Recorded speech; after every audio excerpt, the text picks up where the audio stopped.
पूर्वतन मंत्री तथा जने वरिष्ठ नेता लोकप्रिय नेता सम्मान्य सुरेश राउतराय महाशय मंचरे उपस्थित अछंती आमर पूर्वतन ओडिशा प्रदेश सभापति तथा ओलंपिक एसोसिएशन सभापति सम्मान्य समीर महांती महोदय एवं जने विशिष्ट शिल्पपति क्रीड़ाविद नवरंजन पट्टनायक महाशय एवं भारतीय जनता पार्टी वरिष्ठ नेता तथा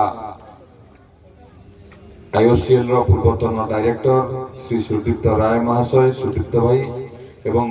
जिलार सभापति जन युव नेतृत्व दक्ष नेतृत्व लुलु भाई विश्वरंजन बर्जेना महाशय एवं भारतीय जनता पार्टी मुखपात्र आमर अनिल भाई अनिल बाबू अच्छी एवं भारतीय जनता पार्टी अन्यतम नेतृत्व जयंत भाई जयंत जेना महाशय मनोज भाई प्रदोष भाई एवं उपस्थित अन्य समस्त जी सब ये खेल को आग को नवाई जहाँ प्रचेषा आमर छेन्नु बाबू एवं ये आयोजनकारी टीम रो समस्त सदस्य समस्त ऑफिस बेरियर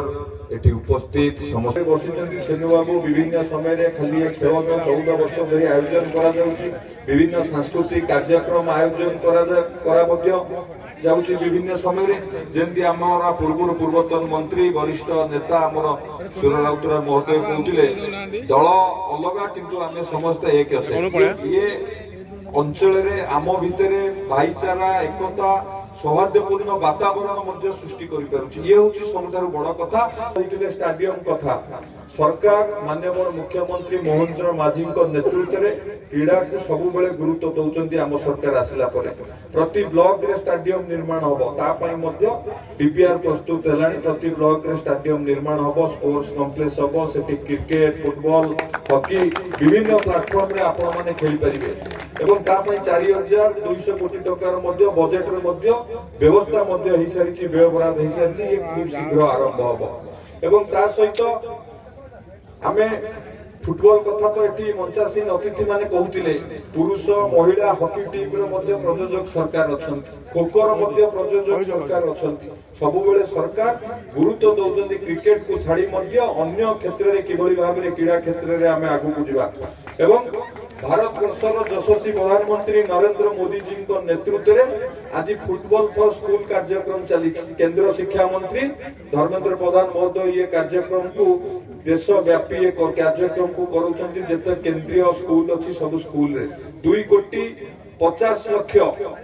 स्कूल पिला को जोड़िबारे मध्य या दरे कार्यक्रम केंद्र सरकार मध्य करूछंती केंद्र सरकार रो राज्य सरकार रो फुटबॉल खेल को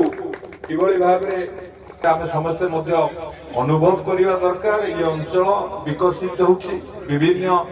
इंडस्ट्री आसुची जेंती हमर सुर भैया पूर्वरु कहउतिले इंडस्ट्री होउची किंतु स्थानीय नियुक्ति पाउना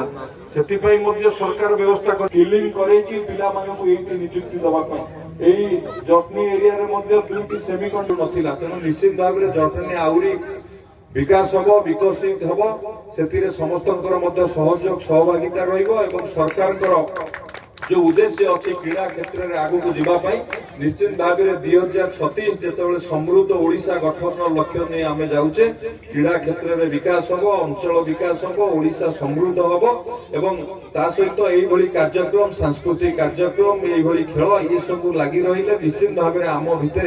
जो भाईचारा एकता सौहार्दपूर्ण ये वातावरण सृष्टि कर आमको आगू को नबार सहायक हम मुझे धन्यवाद दौची मदनपुर समस्त मदनपुर अधिवासी को आज मत निमंत्रण करिथिबारु एवं भव्य कार्यक्रम रे शामिल होगा सुजोग देथिबारु मु धन्यवाद कृतज्ञता ज्ञापन करी मो वक्तव्य शेष करछि।